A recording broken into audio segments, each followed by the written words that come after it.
किसनराव हुंडीवाले हत्या प्रकरणात 10 आरोपींना आजन्म कारावासाची शिक्षा अकोला जिल्हा व सत्र न्यायालयाने सुनावली आहे।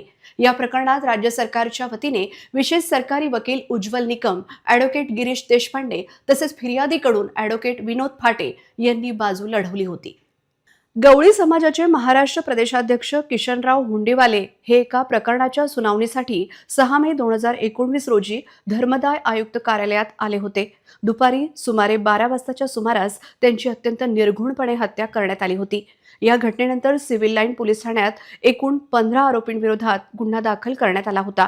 या प्रकरणाचा तपास प्रथम तत्कालीन पोलीस निरीक्षक विनोद ठाकरे यांनी केला। त्यानंतर बाळापूर येथील सोहेल शेख, शहर उपविभागीय पोलीस अधिकारी उमेश माने पाटील तसेच पोलीस निरीक्षक रायटर उमेश पाटील यांनी पुढील तपास करत 1000हून अधिक कागदपत्रांची आरोपपत्र न्यायालयात दाखल केली होती। सुनावणी दरम्यान 4 आरोपींच्या सहभागाबाबत कोणतेही ठोस व विश्वासार्ह पुरावे उपलब्ध नसल्याचे न्यायालयाच्या निदर्शनास आले। त्यामुळे त्यांच्या विरोधातील आरोप सिद्ध होऊ शकले नाहीत। या पार्श्वभूमीवर विशेष सरकारी वकील उज्ज्वल निकम यांनी संबंधित आरोपींची निर्दोष मुक्तता करण्याची विनंती न्यायालयाकडे केली होती। प्रवीण श्रीराम गावंडे, मंगेश गावंडे, दीपाली गावंडे, नम्रता गावंडे आणि शेख साबीर यांना सबळ पुराव्याअभावी न्यायालयाने निर्दोष मुक्त केले आहे।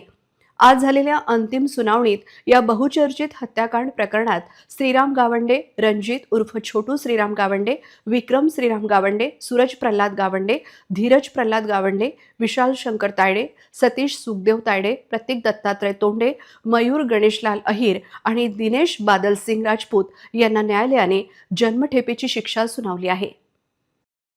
बहुचर्चित अकोला येथे दिनांक 6 मे 19 रोजी भर दुपारी 11 वाजता चॅरिटी कमिशनच्या कार्यालयामध्ये येथील प्रगत शेतकरी किसनराव हुंडीवाले यांचा निगृण खून, जो एक रिटायर पोलीस इन्स्पेक्टर आणि त्याचे इतर 9 साथीदार यांनी कार्यालयात त्यांच्या डोक्यावरती सिलेंडरचे घाव घालून त्यांचा निगृण खून केला होता।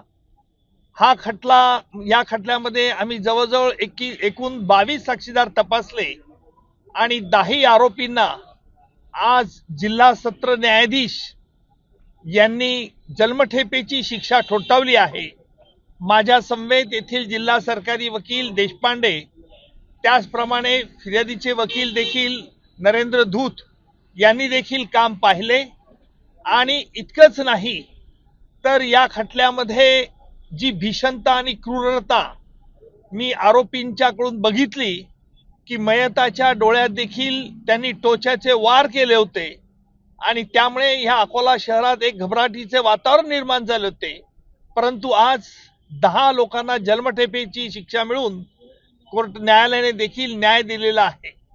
सर, कुल कितने आरोपी थे और बाकी आरोपी का क्या हुआ? या खटल्यात एकूण 15 आरोपी होते। त्यातील 5 आरोपींच्या विरुद्ध पुरेसा पुरावा नसल्यामुळे आम्ही देखील न्यायालयाला विनंती केली होती की या 5 आरोपींच्या विरुद्ध फारसा पुरावा येत नाही। त्यातील 2 स्त्रिया देखील होत्या आणि म्हणून न्यायालयाने त्यांची पुराव्याअभावी निर्दोष मुक्तता केली। सर, आज ज्यांना जन्मठेप झाले त्याच्यामध्ये मुख्य नावं जी आहेत ती कोणती आहेत? त्यातील मुख्य आरोपी श्रीराम गावंडे हा अकोला शहरात पोलीस इन्स्पेक्टर म्हणून याने कार्यरत होता।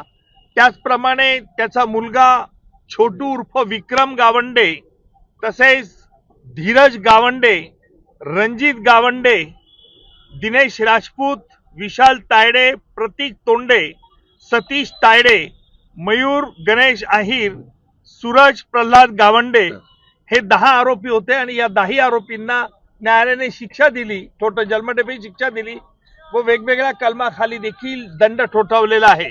उर्वरित जे 4 आरोपी होते त्यांना 5 आरोपी होते, त्यातील 2 स्त्रिया होत्या। त्या 2 स्त्रिया आणि इतर 3 लोक यांच्या विरुद्ध फारसा पुरावा नसल्याने आम्ही न्यायालयात पारदर्शीपणे न्यायालयाला कळवलं की यांच्या विरुद्ध पुरावा नाही, त्यामुळे न्यायालयाने देखील त्यांची मुक्तता केलेली आहे। हा निकाल येथील जिल्हा सत्र न्यायाधीश श्री शिवाजीरावजी कचरे साहेबांनी दिला आणि याच्यामध्ये आरोपीतर्फे बचाव साक्षीदार देखील तपासण्यात आला होता।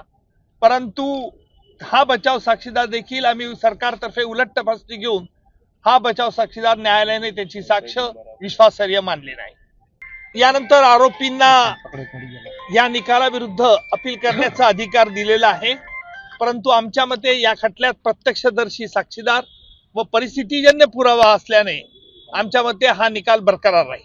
महाराष्ट्रातील अखिल गवळी समाजाने मी हा खटला चालवावा अशी माननीय मुख्यमंत्री देवेंद्रजी फडणवीस यांना केली होती आणि स्वतः महाराष्ट्राचे मुख्यमंत्री देवेंद्रजी फडणवीस साहेब यांनी मला फोन करून सांगितलं होतं की आपण हा खटला चालवावा।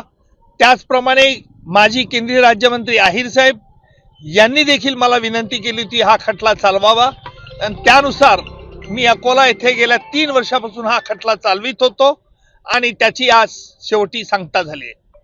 माझ्या वडिलांचा निधन फोन करण्यात आला होता न्यास नोंदणी कारवाईचे, त्याबाबत आम्ही माननीय मुख्यमंत्री साहेब देवेंद्रजी फडणवीस साहेब यांना समाजामार्फत निवेदन दिले होते की आम्हाला माननीय उज्ज्वल निकम साहेब यांची नियुक्ती करण्यात येईल। त्यांनी हा खटला संपूर्णपणे व्यवस्थित चालवून आम्हाला आज न्याय दिला आहे, त्याबाबत मी त्यांचा खूप आभारी आहे। माननीय न्यायाधीश साहेब शिवाजी कचल साहेब यांनी आम्हाला न्याय दिला आहे, त्याबाबत मी त्यांचा सुद्धा खूप आभारी आहे। उज्ज्वल निकम साहेबांचा खूप खूप आभारी आहे।